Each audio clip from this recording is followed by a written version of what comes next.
All right, Coach, you, of course, know the code of head coaches better than anybody. I thought there was some humility there from Nathaniel Hackett, took the high road. Do you believe that Sean Payton broke the code of head coaches?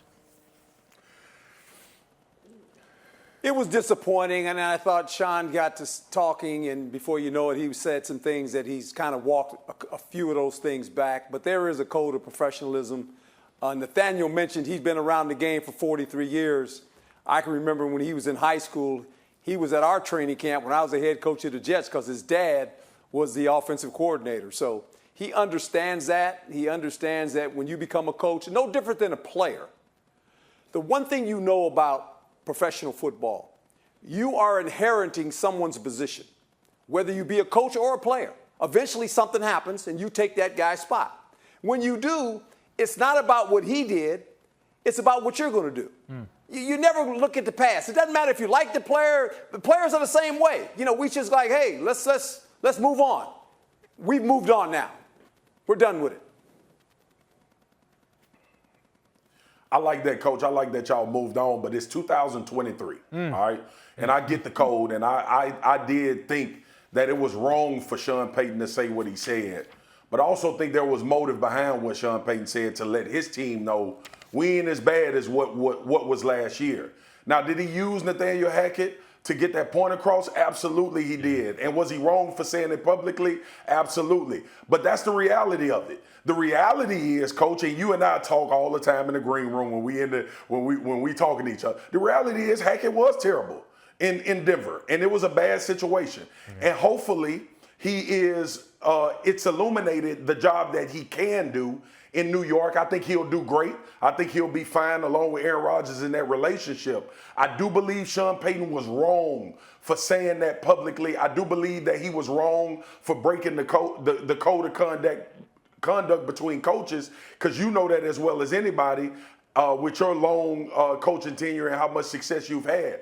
But ultimately, I think he was speaking to his team. Did he go about it wrong? Yes. But it was a bunch of guys in that Denver locker room that probably was thinking, are we really good football players still? Do we really have what it takes to play this game at a high level? And a much belabored quarterback who was scrutinized from week 1 to 17. I have not seen so much, oh my God, I feel so bad for a guy that's been talked about since Nathaniel Hackett got this stuff thrown at him for Sean Payton. They will square up week 5, and we can't wait to see it happen. And then it'll be settled. Yeah, Swagoo, you and I are still going to make that trip to that game in week 5.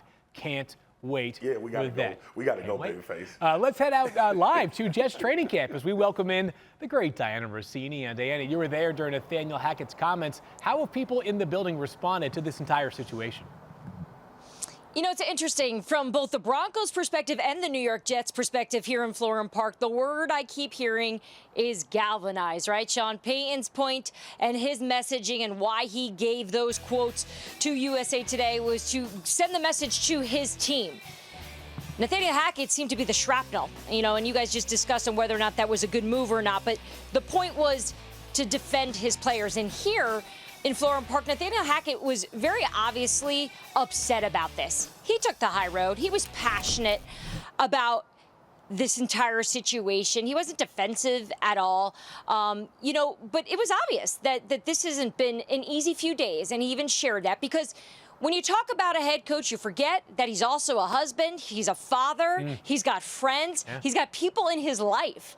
And he spent those days over the weekend talking to them, hearing from them. In fact, he said his phone was blowing up. People showing support. People were coming from all over trying to remind him that he is a wonderful person and he's great at what he does. But in the end, the most important person endorses Nathaniel Hackett.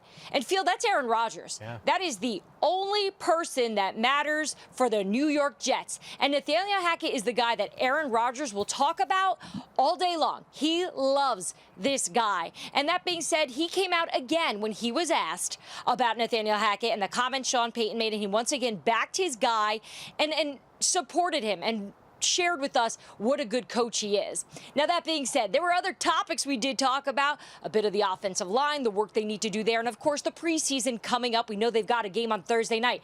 And Aaron Rodgers shared something that caught me by surprise a bit. We talked about the preseason, and he kind of feels like that just going through the motions of one series isn't enough, and perhaps he'll participate a little bit more in the preseason. Now, he wasn't definite about it, but the fact that he put it on the table, we could perhaps see Aaron Rodgers and this New York Jets offense a little bit more than maybe we planned. A little bit later on in the show, let's talk football, because on both sides of the ball, Rodgers is going to be playing with a Jets defense that was one of the best units in the league, allowing the 4th points per game in the NFL, and of course, he thinks the offense will be much better. The only time in Rodgers' career that he played with a top 5 scoring defense was back in 2010 with the Packers.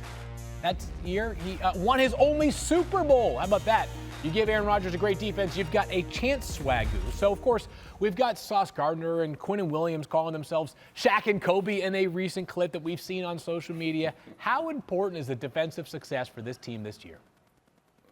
Oh, my goodness. First of all, let me tell you how much I love this defense, Babyface, because it's a young unit mixed with some veteran players that flat out go get it. The one thing that they don't get enough credit for, because we talk about their talent so much, is how hard they play and how they run to the football. And Coach Herm knows this as well as anybody, and I know this from playing in the league. If you got 11 guys that will be hell on wheels getting to the football, and that are smart, and when they get there with bad intentions, you got a chance to have a really good defense. But when you look at these names, I think they're good. They're really good on every level. Quinnen Williams at the front of that defensive line. Carl Lawson, when he gets back, and see how he is. But he was a budding camp superstar, if everybody remember, a couple years ago before he had the injury. And then you talk about the second level with Quincy Williams and C.J. Mosley. You talk about ball getters, dudes that bring bad intentions when they bring tackle and can cover as well, which is a premium now for linebackers. And no need to mention Sauce. Like, Sauce is he's one of those cornerbacks that eventually I think we'll talk about Hall of Fame, All-Pro, all of that type of stuff. Got all the tools now. We know that time has to prove itself. Whitehead on the back. This defense is built right. And Salah is a great defensive mind, as he's proven when he was in San Francisco and last year keeping them in games when they had no offense. That coupled with what we think Aaron Rodgers will do, if they can do it again, this is a team to be, they should have Super Bowl and AFC Championship aspirations, if not for anything but them defensive names that I just talked about. Yeah, Swag mentioned it defensively. They're going to have to be good, because when you look at their schedule, their first 6 games that they play, 4 against playoff teams. And those 4 playoff teams happen to average 28 points a game. So their defense is going to have to play well, because this offense right now is trying to find its way, right? Nathaniel Hackett is going to have to be on point early in the season to get this offense rolling. Now, Aaron Rodgers has some guys that he's familiar with, Lazard and Cobb, that helps. But the defense, he just mentioned it. Swag said it right. They're going to have to play good because of the teams that they play. That is a daunting schedule they play early in the season. And by the way, the New England Patriots, they hadn't beat them in 14 tries. 14? Feels like a long time. 14. It seems like one thing is clear about this Jets team. We're going to find out in a very short period of time just how good they really are. Things seem to be on paper very good right now, but they're going to be battle tested over the first 6 weeks, as Coach just showed. Thanks for watching ESPN on YouTube. For live streaming sports and premium content, subscribe to ESPN+.